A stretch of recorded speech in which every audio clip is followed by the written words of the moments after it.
नमस्कार दोस्तों, स्वागत है आपका एक बार फिर से हिंदी न्यूज़ पॉइंट में। दोस्तों, आज के इस वीडियो में हम आपको लॉकडाउन 5 से जुड़ी हुई वो छोटी से छोटी बातें बताएंगे जो आपके लिए जानना बेहद जरूरी है। कौन कौन सी है वो न्यूज जो अगर आपने नहीं जानी तो भुगतना पड़ सकता है खामियाजा। चलिए जानते हैं।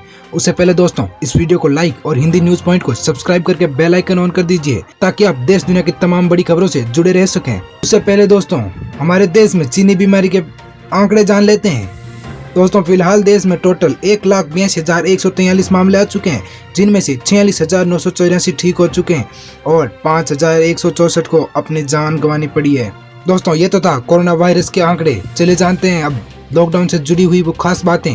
दोस्तों, पूरे देश में रात 9 बजे से लेकर सुबह 5 बजे तक नाइट कर्फ्यू लगा रहेगा, यानी कि आप रात को 9 बजे से लेकर सुबह 5 बजे तक घर से बाहर नहीं निकल सकते हैं।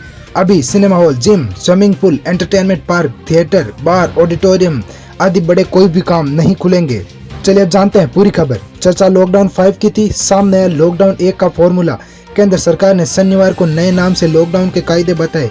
गृह मंत्रालय ने अपने 7 पन्ने के आदेश में 3 बड़ी बातें कही। चलिए जानते हैं वो कौन सी 3 बातें। पहली, देश के सभी कंटेनमेंट जोन में 30 जून तक लॉकडाउन जारी रहेगा। अभी देश के 12 राज्यों के 30 शहरों में कंटेनमेंट जोन है। दूसरी न्यूज, अनलॉक करने की पहली किस्त में देश को 3 फेज में खोलने की तैयारी है, लेकिन इसके लिए स्वास्थ्य मंत्रालय SOP यानी तौर तरीके तय करेगा। तीसरी, देश भर में रात का कर्फ्यू जारी रहेगा, यानी रात 9 बजे से लेकर सुबह 5 बजे तक कहीं भी कोई भी आवाजाही नहीं होगी और इस पर पूर्णतः प्रतिबंध होगा। और दोस्तों, जरूरी सेवाओं के लिए रात में भी आप बाहर जा सकते हैं। अब सरकार के आदेश को इस नज़र से देखते हैं, क्या क्या खुल रहा है, कब से खुल रहा है और किन शर्तों पर। दोस्तों, जैसा हम जानते हैं कि लॉकडाउन 5 टोटल 4 फेज में लगा है, तो चले जानते हैं पहला फेज। 8 जून के बाद ये जगह खुल जाएगी। धार्मिक स्थल, होटल, रेस्टोरेंट और हॉस्पिटैलिटी से जुड़ी सर्विसेज और शॉपिंग मॉल्स, यानी कि दोस्तों ये सारी चीज़ें 8 जून के बाद खुल जाएगी। लेकिन इन्हें खोलने के लिए कौन कौन सी शर्तें होगी वो जानते हैं। स्वास्थ्य मंत्रालय इसके लिए स्टैंडर्ड ऑपरेटिंग प्रोसीजर जारी करेगा ताकि इन जगहों पर सोशल डिस्टेंसिंग बरकरार रहे और यहाँ कोरोना न फैले। चलिए दोस्तों, अब जानते हैं ऐसी कौन सी जगह जहाँ पर बिल्कुल भी छूट नहीं दी जाएगी, यानी वहाँ वैसा ही रहेगा जैसा पिछले 64 दिनों से चला आ रहा है। दूसरा फेज, स्कूल कॉलेजों पर जुलाई में होगा फैसला। स्कूल, कॉलेज, एजुकेशन, ट्रेनिंग और कोचिंग इंस्टीट्यूट राज्य सरकारों से सलाह लेने के बाद ही खुल सकेंगे। राज्य सरकारें बच्चों के माता पिता और संस्थानों के जुड़े सभी लोगों के साथ बातचीत कर इस पर फैसला कर सकती है।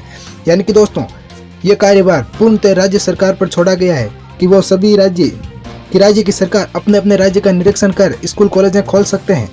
फीडबैक मिलने के बाद इन संस्थानों को खोलने पर जुलाई में फैसला लिया जा सकता है। यानी कि दोस्तों, जुलाई से पहले स्कूल कॉलेज खुलने का कोई भी ऑप्शन नहीं दिखाई दे रहा है। स्वास्थ्य मंत्रालय इसके लिए स्टैंडर्ड ऑपरेटिंग प्रोसीजर जारी करेगा।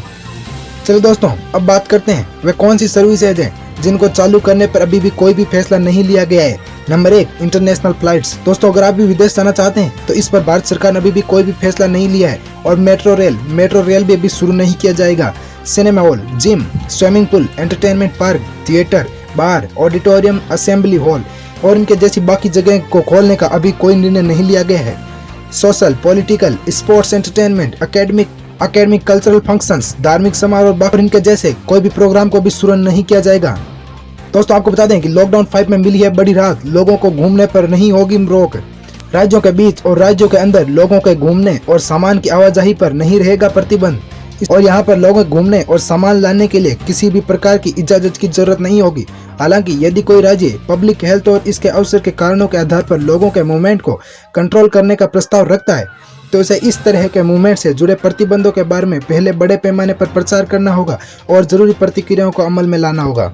और दोस्तों, आपको बता दें कि पूरे देश में 28 जून तक रात के 9 बजे से लेकर सुबह 5 बजे तक केवल जरूरी सेवाओं को छोड़कर घर से बाहर निकलने की नहीं होगी इजाजत। और दोस्तों, अब जानते हैं पब्लिक और वर्क प्लेस से जुड़ी कॉमन गाइडलाइंस, यानी कि आप ऐसी जगह जाते हैं जहां भीड़ भाड़ का इलाका हो तो आपको इन नियमों का करना होगा पालन। नंबर 1, यात्रा के दौरान या किसी पब्लिक प्लेस पर मास्क लगाना जरूरी होगा। पब्लिक प्लेस पर 2 लोगों के बीच कम से कम 6 फुट की दूरी होनी अनिवार्य है। बड़ी संख्या में भीड़ इकट्ठा होने पर मनाही रहेगी। शादी समारोह में 50 और अंतिम संस्कार में 20 लोग ही जुट सकेंगे। पब्लिक प्लेस पर थूकने पर लगेगा जुर्माना। जितना ज्यादा हो सके काम घर से ही करने की कोशिश करें। कॉमन एरिया में सभी एंट्री और एग्जिट पॉइंट पर थर्मल स्क्रीनिंग की व्यवस्था करनी होगी। सैनिटाइजर और हैंड वॉश उपलब्ध कराना अनिवार्य है और व्यक्ति के टच में आने वाली सभी जगह जैसे दरवाजे के हैंडल को लगातार सैनिटाइजर करते रहने होगा। वर्क प्लेस पर सभी एम्प्लॉयज को सोशल डिस्टेंसिंग का पालन करना होगा। यानी दोस्तों, लॉकडाउन 5 में भारत सरकार ने काफी रूल रेगुलेशंस जारी किए। अगर आप इन नियमों का पालन करते हैं तो आपको कोई प्रॉब्लम नहीं होगी। अगर आप इनमें किसी भी नियमों को तोड़ते हैं तो आपको हो सकती है 2 साल की जेल और भुगतना पड़ सकता है जुर्माना। दोस्तों, फिलहाल इस रिपोर्ट में इतना ही। अगर आपको वीडियो पसंद आया तो इस वीडियो को लाइक कीजिए, शेयर कीजिए अपने फ्रेंड्स के साथ और देश दुनिया की तमाम बड़ी खबरों के लिए इस चैनल हिंदी न्यूज पॉइंट को सब्सक्राइब करके बेल आइकन ऑन कर दीजिए।